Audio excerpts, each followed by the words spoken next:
Hello and welcome to today's video. So it's something a little bit different this time. It's almost going to be a bit of a day in the life. I've been planning this rather busy day for quite some time now, and I'm looking forward to filming it. So without further ado, sit back, relax, and let's get to it.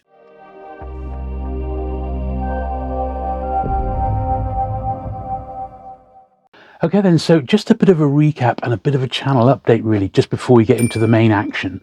So December and into early January was not a great time for me. I went really ill. I got the flu, and it was not man flu, it was a real proper flu, and I was almost stuck in bed for a couple of days, and that's just not me at all. And I was determined to get out and make videos, and some of the videos that you're starting to see now, and I'm going to try and spread them out a bit, I do not sound very well at all. I'm very hoarse, and it wasn't the greatest time, but thankfully after those sort of 3 weeks or so being really under the weather, I'm now almost back to normal. So I'm really pleased. I'm back swimming and walking, and everything is good. So today was the day I really wanted to get out a lot of the books from the collection that I bought in early December. So it was an incredible week. I bought my first lot of the Eric Gadd collection with Morris, and then later on in the very same week I picked up the remainder of that Penguin collection from last year, and that's sort of what we're sorting out today. It's that Penguin collection, it's the main series books. There's loads of Penguin books from the early 70s into the early 80s. It's a fantastic period. I'll be going through them, I'll be unboxing them, I'll be A to Zing them, sorting them into little job lots, photographing some of them for sale later on. But you'll see what else happens in my normal course of a day. I mean, literally it'll be everything from start to finish, so I think you'll enjoy it. So without further ado, let's get to it. Okay then, so my day started off, I had a little bit of post to do. So I am regularly selling books. Every week I sell, a few books, and they go right around the world. And I've had a couple of bits up on eBay as well, just a handful of items. I don't particularly like selling on eBay these days. I much prefer to sell direct to customers, either through YouTube or people just mailing me, really, in all honesty. But yeah, I send books right around the world, and had a couple of parcels that needed parceling up, ready to be sent. So I got them out of the way first of all, and it was quite the productive day, I have to say. But I realised, these are all books which are like ISBN sort of period books, and I realised I actually have probably another couple of hundred books from this sort of period that also need sorting out, but they've been sort of put to one side as I've been working my way through cleaning my regular Penguins. But this is, so these little squares there, that's 100 books in each square, and 2 of these squares are actually full of books which are ISBN, so they're tail end Penguin main series, which I haven't got around to cleaning properly yet. So what that actually means is I've sorted some stuff into really nice lots, forgetting that I actually had even more books potentially to add to it. But I knew I had quite a bit in the studio here that I needed to get down. So I'm going through the boxes now, and I'm pinpointing the stuff which is basically main series ISBN. I've got 2 or 3 boxes of Puffin storybooks from the same period. I've also got Peregrine books, a couple of boxes of them still to go through. And I've also got, that's main series. And I've also got a box of Penguin English Library, 2 boxes of that, which I'd forgotten all about. So I've got all of that to go through. And then finally, I've also got a box of Penguin handbooks. So all of that is still to be tackled.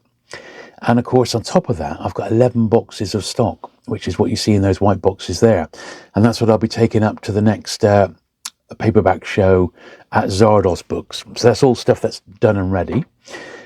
Anyway, I pulled some books down from the studio. It was a bit of a hike, and I didn't want to break my back, so I interspersed it with doing a few emails as well, which once again I get quite a constant flow of emails coming through.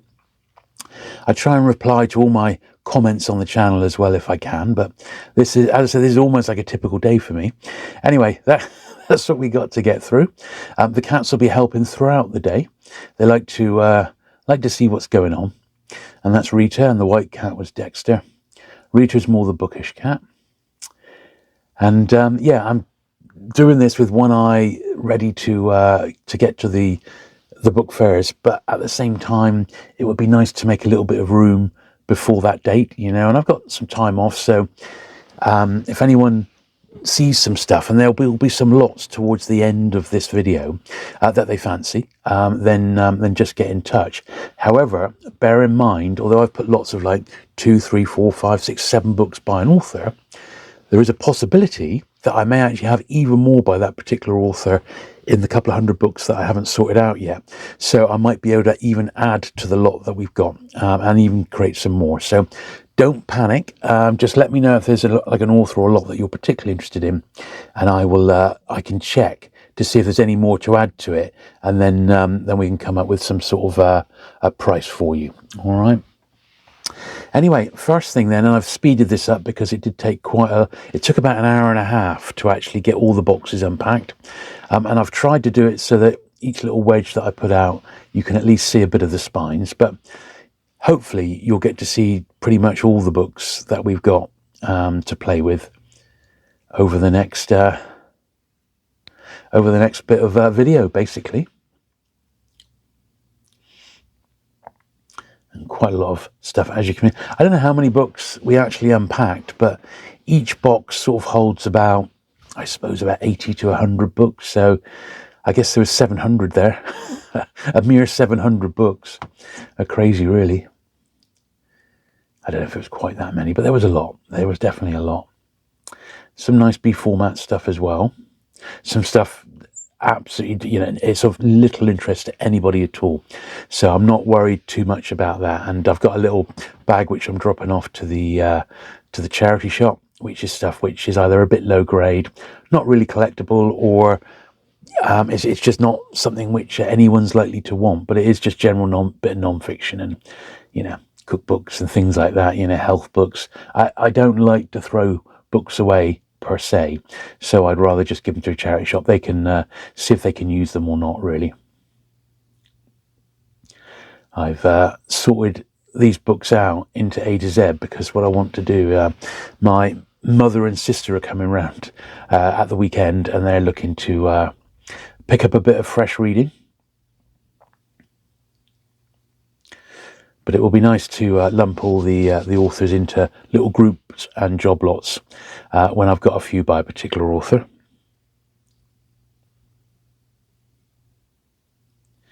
And obviously there's stuff in here that I want to keep myself.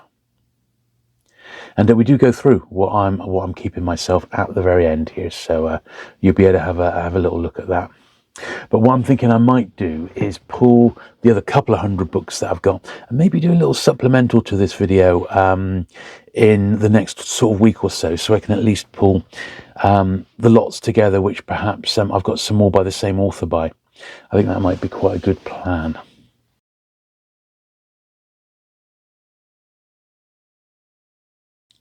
But yeah, there's at least a couple of 100.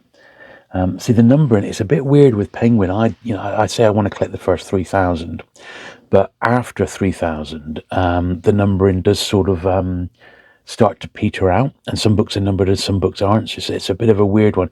You have to have a cut-off point somewhere. So I'll probably just keep the numbered books, up to like 3,100, the ones which have actually got a number on the spine. After that, I'm only going to keep the books I actually want, author-wise. So what I'm doing now is putting them A to Z by author surname. So there should theoretically only be 27 piles, although some authors are obviously going to be bigger than others. And once again, it's quite a good way to actually have a look at some of the jackets.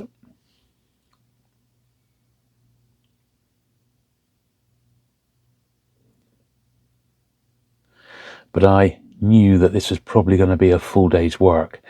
And it proved to be. It absolutely was. I was actually bushed come the end of it. But, you know, I feel really pleased that it's been done. Achievement unlocked, shall we say. It's nice to be making a bit of progress and a bit of a change from all those services editions and the really, really old books I've been cleaning up and processing lately. It's nice to have a bit of a change now and again. Mix it up a bit. These books are a mere 50 years old, and most of these are, when you look at it, they're from 71 to 81. So we are looking at, 50 years, in some cases more than that now, which is quite amazing when you think of the condition as well. But a lot of these books, like a lot of Alan's collection, they are dated, and in the back they're dated, and also it says where he bought them. So they might say, Hay on Wye in 1978 and things like that. So at the time, these books were just, like secondhand, but they were like at first appearing in secondhand. So they were, when he was picking them up, the books were just a few years old, if that.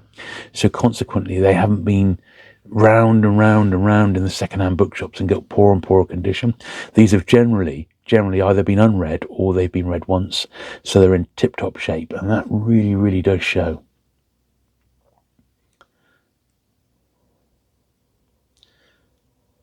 Quite a lot of Penguin modern classics. I was not expecting to find so many. That's one of the Penguin subseries I absolutely love, the modern classics. They are great. And a few sort of culty books as well, By Any Means Necessary were quite scarce. B format book, and I think we can just about see it on there, the 20th Century Book of the Dead, another unusual one. So there are some interesting titles in here. What I was disappointed about was that not so much science fiction. I was hoping for a little bit more SF, and sadly that was not the case. There wasn't loads of SF this time round, just a few bits and bobs, which was a bit of a shame, because obviously SF is a genre I really like, and also there's a few key ones that Penguin published and said, like, Michael Moorcock and things like that, that I was really, really hoping to find, and sadly they weren't to be had.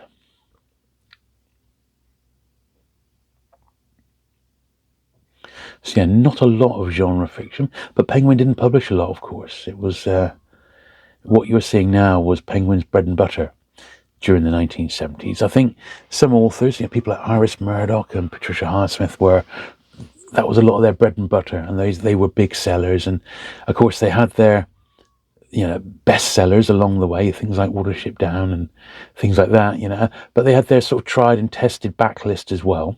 And some of their authors, like people like Graham Greene and that, were still publishing new books, like a new book almost every year. Kingsley Amis they had at the time as well. So Anthony Burgess. So there's lots of big names that were still publishing, and that, I guess, was keeping the list buoyant, really. You could sort of say that at this point they've almost completely lost their identity. Apart from the modern classics, which are really uniform, the actual Penguin list is just almost like any other.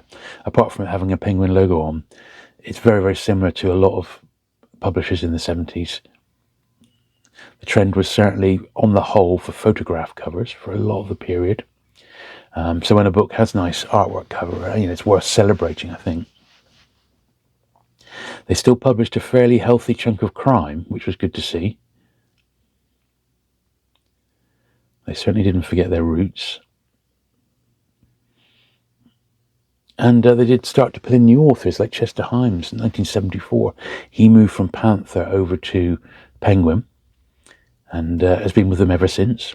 I'm putting the crossword books to one side. So there's a chap on Twitter who I've got to know over the last few years, Ian Simpson, I think he's called, and that's his name under Twitter, and he is a crossword compiler for one of the national newspapers, but he's also he collects crossword books and puzzle books. He's helped me find the odd Penguin one that I was after, and all the ones that I've got from this later period will be offered to him first, because he's got an incredible collection, really, really superb, of crossword puzzle books and just quiz books and things like that. It's just incredible, absolutely incredible. And little puzzle games as well, which I really, really like to look through that collection of his. So you'll see various crossword books, and they're just being put to one side.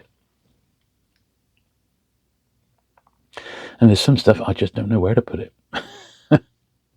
There's quite a few Simonons. In the end, I only kept a couple of the Simonon omnibuses, which were being published at this time, where it's like, because those original books were so they were so thin to begin with, Penguin started republishing them 3 books in one. And I think the highest one I've got is 13 or 14 of a Simonon omnibus. I've got no idea how long they carried them on for, but it's certainly a good way to read them in one hit. Although, would you want to read those original ones, or would you prefer to read the new translations? That is the question.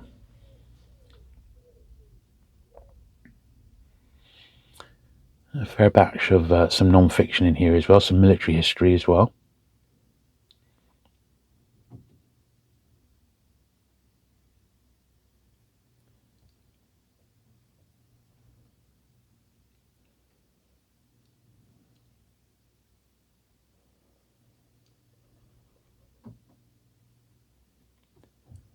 But I thought it was worth getting all this sort of strictly A to Z'd, so I could then group together particular authors or series, and then it will make it easier when I'm trying to dispose of some of those little lots. Then, but as I said, I've now found that I've actually got a couple of hundred books that should have been included in this lot, which are also of ISBN, and I haven't done it. So I am sort of kicking myself a little bit that I missed that. So, well, it is what it is, isn't it? I can't really help it. But I'll, if anyone's interested in any of those lots, I'll see what I can do to add to them, basically.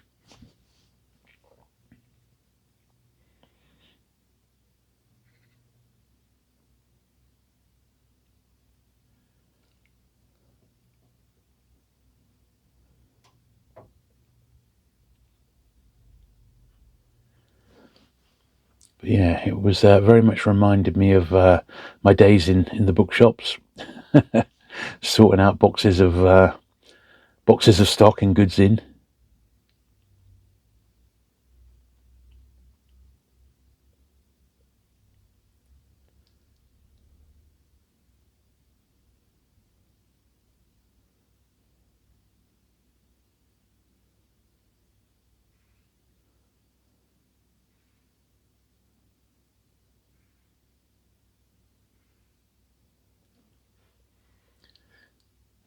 Lots and lots of stuff. I'm sure you'll be recognising some familiar covers here.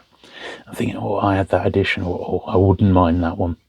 There's so much, and if you do spot odd things in here that I've not pulled myself, just drop me an email.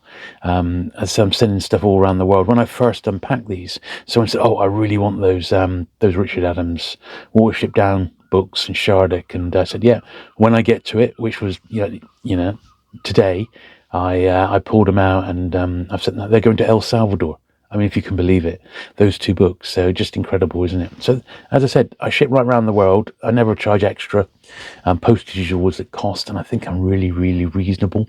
That's what I've been told. I certainly don't overcharge for my second-hand books. I just want them to go to good homes, really.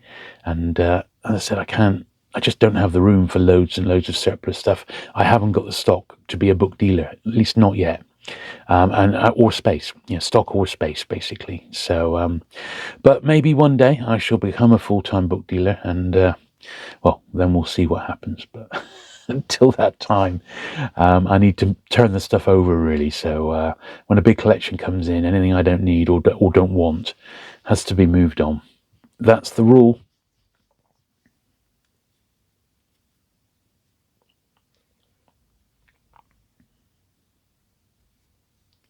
But last year was a particularly mad year. I mean, absolutely incredible, with some massive book hauls, much more than I ever thought would happen. So I honestly, I don't want that to happen this year, if I can help it. However, if someone has got a big collection that they want to dispose of, it's the best way to buy it is in bulk. And I'll always be interested. And even if I can't handle it myself, I'll be able to pass you on to another trusted dealer or two who might be able to offload, or buy the collection from you. So don't not email me if you are looking to sell your books. But at the same time, I'm not really looking to be buying the same quantity of books that I bought this year, because it was just almost overwhelming in actual fact, and it has resulted in me having to start put books into storage until I move house, which could be another year and a half yet. So for the time being, certain books and series that have been fully filmed and cleaned and bagged, and I'm not going to need now, they've started going into storage. So it is what it is, isn't it? Thankfully, they won't go bad, and that's the main thing. Those Susan Hills, absolutely gorgeous jackets on those. And it is nice, you'll notice as we start pulling some of the lots together, and as I said, I've done a little gallery, so you'll be able to see the like covers rather. You'll see just how nice they are.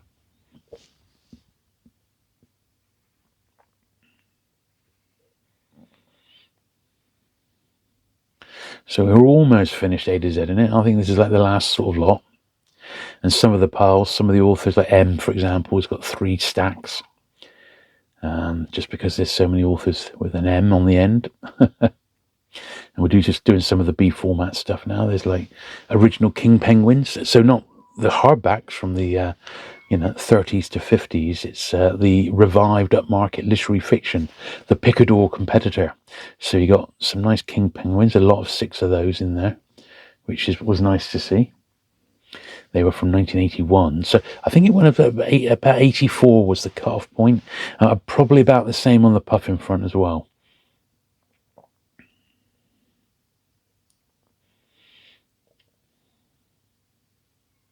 About 84-ish.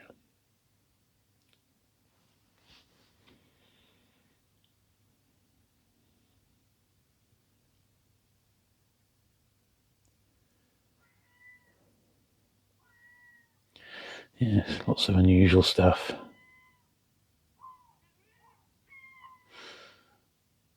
The seagulls going for it outside today.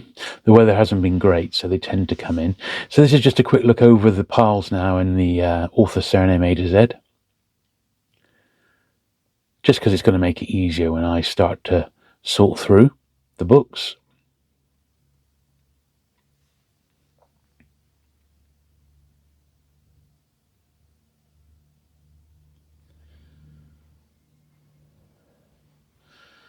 Piles and piles of stuff. In a way, it was a good job I didn't have those other couple of hundred, because I wouldn't have had room for them. It would have made yesterday's job even more intense. So I'll get onto that soon. I may not have to actually film it. I may just have to just go ahead and do it, just for time constraints more than anything. And the cats, by this time, had had enough of excitement, and they were just getting 40 winks. Dexter and Rita. Now Rita, as you can see there, she's definitely the bookish of the cats, and she likes to see what's going on. These are sort of the more miscellaneous bits and pieces that I pulled. Not so weird and wonderful. There's an Old Forgotten Realms which should have been in with the puffins. And I start pulling a few piles for myself, pull all the modern classics to one side. All the puzzle books for my friend Ian to take a look at. That's it, she's had enough. And then, we start A to Z and then as we go along. Just because it makes it easier then for me to group stuff by author. And if people want particular things, I can just go and look them up. So they're all kept in A to Z going forward now, which is going to be really handy. Since they're not numbered, they've just ISBNs. So, it's the only way to keep a track of your stock, really. So I won't show you me A to Z in the entire alphabet because it took another hour plus, even at 3 times speed. We don't really need to see that. But we will see the sort of the finished result and some of the job lots. And you'll see some photos of the job lots that I've pulled out so far. There could easily be more books to add to that as well.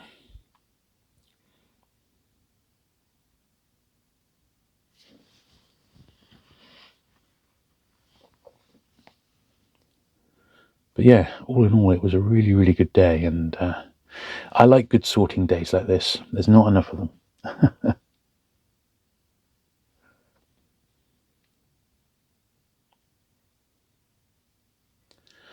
Oh, she's back again.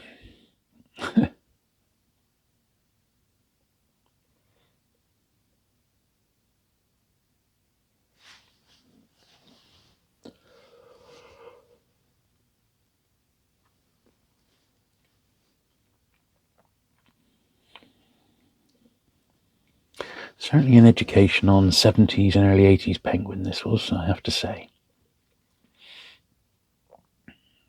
But I'm sure my mother and sister, and maybe even my dad, will be picking up a few bits and pieces at the weekend to thin the ranks a little bit.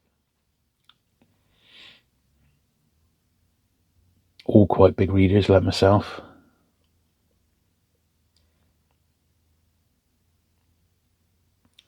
Yeah, a lovely pile of modern classics. Couldn't believe how many there was. Really, really pleased to get those.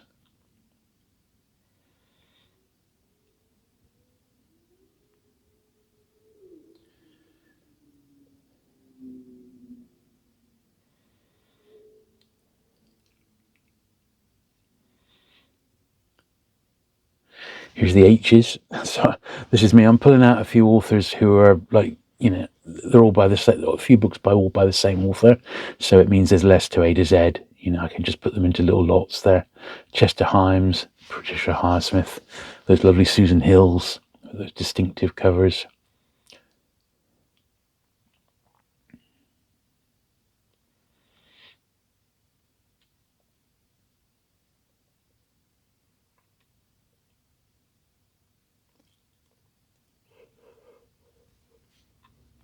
And if the books looked like they were decent lots, I'd put them together basically.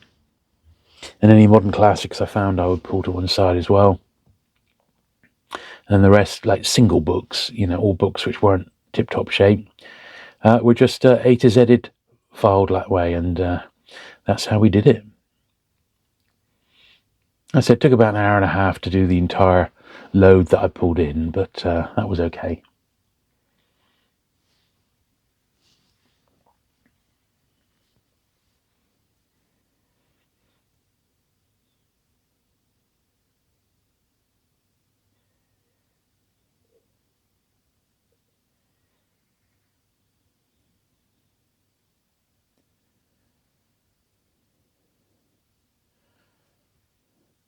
Now, as I said, I was grouping some stuff together, so I did take a few quick snaps of the books, front, back, spines, and this is really just to show you what I was doing.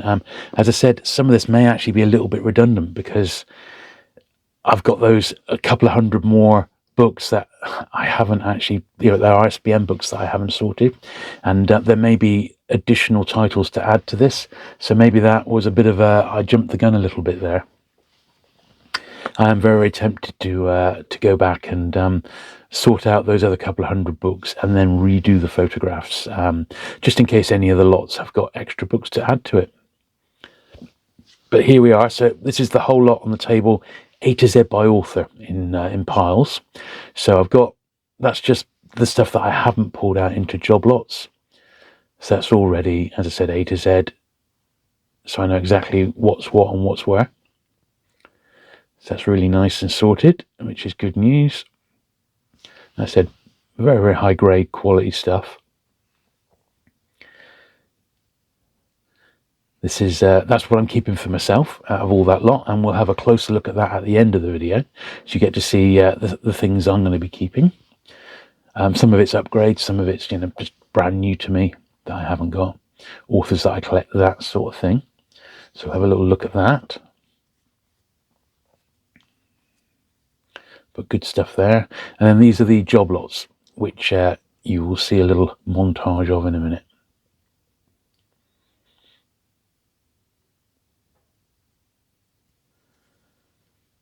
But as I said, there may be some more books to add to that now. I suspect there probably will be.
Okay, so as is traditional, a quick look through the books that I'm going to be keeping myself.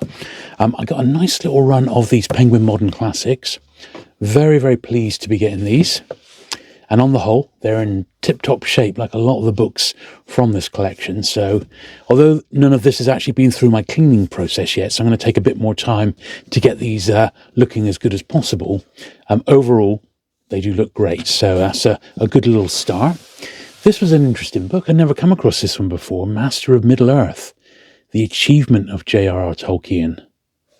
That looks really interesting, that one. When did this one come out? 1974 in Penguin, 73 in hardback. Never seen that one before. A few B formats here. This is quite nice. The Magic of Lewis Carroll. That looks quite interesting. I always pick up Alice in Wonderland related books. Another modern classic there. And a book of British short stories. Now, this next one... yeah, this created a bit of a stir, should we say. A lot of people commented on this one when they first saw it. And it's apparently quite a collectible little book. I don't really know why. By any means necessary, that's what it stands for. Yeah, Outlaw Manifestos and Ephemera, 65 to 70. Evidently a little bit controversial. So I'm going to do a little bit of research on that one, but it does look quite interesting. Yeah, so, and it's a pretty nice copy. A spine crease, but apart from that, it's, you know, probably as good as you're going to get. These regularly sell for over £20 on eBay, even really sort of beaten up copies. So that was quite a nice find. Back to the A format stuff now. So nice little run of Graham Greene. Now these are obviously later Graham Greenes. I've got all the 60s stuff, and obviously even his earlier stuff, in fact. But these ones here are first Penguin editions, so I'm going to double check what I've got. But I think quite a few of these I was missing. This was quite a surprise. So this is a 70s Agatha Christie published by Penguin. I didn't know they published anything in the 70s. That was the year of Tom Adams and Fontana, wasn't it? So don't know what's really going on there. A couple of Simonons. There was 4 omnibuses in there, but this was the only one that I thought was actually good enough quality to keep. And there was also a Simonon autobiography, which I did not know Penguin published. When I was old, Simonon on Simonon. So I shall look forward to having a little look at that one. This was very nice. A John Wyndham, one I didn't have. It's got that series of covers that I read as a kid. They're by Peter Lord, was the artist who did those jackets. Very, very nice indeed.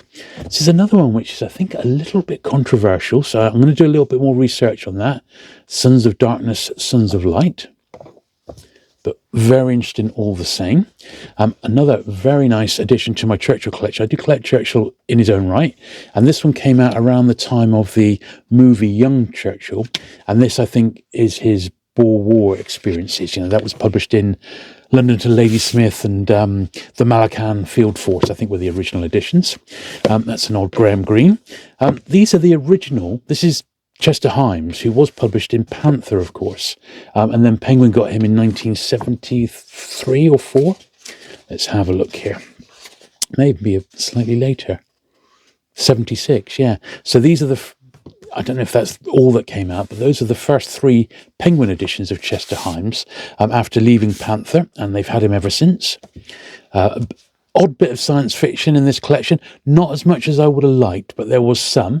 That's a nice Gary Kilworth there. And then a few more in the short stories selection. So I really like this series, and I've got quite a few. So this is basically a continuation of the Penguin main series, which do the short story anthologies. So that's cool. Now I've got a couple more stacks to show you. I said these will be looked at in more detail in my regular monthly pickups video. This is a late Somerset Morn. Reggie Perrin, David Nobbs, there's a couple of those. I've got them, but these are so mint and they're first printings. I want to just check to see which are the better copies. Same with that. It's a really good guide to the Hornblower character. I've once again got that one, but this is a mint unread. A couple of Colettes to carry on with my main series ones. I picked up a few Roald Dahls, more tales than expected. Over to you. They weren't all there, sadly. That's an unusual one. 20th Century Book of the Dead. Once again, this is going to require a little bit of investigation, that one. I'm not quite sure about that, but it looks interesting. It's got like a matte cover. Quite unusual. Tangram, I've got that one already. This is going to be a present for a friend of mine. Another Churchill book, the latter Churchills. Look at that. That is minters, isn't it? Absolutely minters. Roald Dahl again. Switch Bitch, and The Wonderful Story of Henry Sugar. Another odd science fiction title. This is really nice. I mean, I think I've actually got this one, but this is unread, although it's got a cover crease. But, you know, I'm not going to complain because there wasn't a lot of Penguin science fiction in there. This was a particularly nice pair. Look at this. The Supernatural Omnibus 1 and 2. Very, very nice indeed. Cover by Justin Todd. And it's obviously an occult anthology. Very, very nice indeed. Very nice. So very pleased to get those. That's a really nice pair, that. More modern classics. Thomas Mann, Arnold Bennett, a couple of those. Last little wedge now. So Somerset Maugham. On Somerset Maugham, that was done by his son. So I'm going to use that as almost a bookend on his collection. There's The Return of Reggie Perrin. A Mervyn Peake I didn't have. Mr. Pye. Another Alice in Wonderland book, Lewis Carroll's Dream Child, as seen through the critics' looking glasses, 1865 to 1971. So it's other critics writing up on Alice, and what a lovely cover that is as well. So that looks quite nice. Modern classic again. Really pleased to get those. Particularly pleased to get Heart of Darkness finally in the modern classic. This is the first bit. It's not mint, but it's pretty nice. And amazingly, look, 1973. It took Penguin to put that into modern classic. That was the first time Penguin ever published Heart of Darkness. Incredible, eh? Another modern classic there. Then the last little batch we just got room for here. So we've got some D.H. Lawrence, which I'm going to sort of put with my main collection, of course, because this is the stuff that Penguin didn't publish in the 60s. Another massive modern classic there. And a few more Lawrence to finish off. So there we go. That's what I'm keeping from that particular haul, and I think I've done very well as well. So if you've enjoyed today's video, thanks for sticking with me. If you have enjoyed it, do please give it that thumbs up. Do please hit that subscribe button if you've not already for regular vintage paperback content, and I'll look forward to seeing you again very soon.